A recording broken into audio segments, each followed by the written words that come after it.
Sekjen PDI Perjuangan Hasto Kristianto enggan berkomentar terkait rencana P3 yang tidak menutup opsi bergabung dengan koalisi pemenang Pilpres 2024. Hasto bilang pihaknya sudah menerima klarifikasi dari P3 maupun Sandiaga Uno terkait opsi rencana tersebut.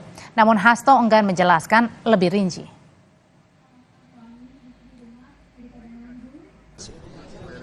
Itu sudah diklarifikasi oleh Pak Sandi dan juga dari P3 bahwa pernyataan tersebut tidak ada kaitannya dengan penggunaan hak angket.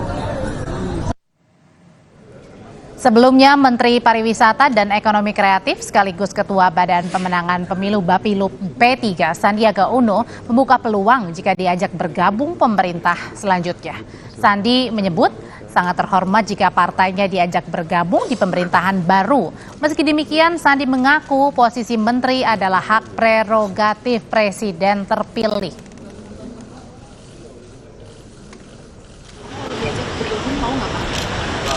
P3 ini kan partai pendukung pemerintah. Jadi posisi kita ada di pemerintahan, ada 2 menteri, ada 1 wamen, ada 1 utusan khusus presiden.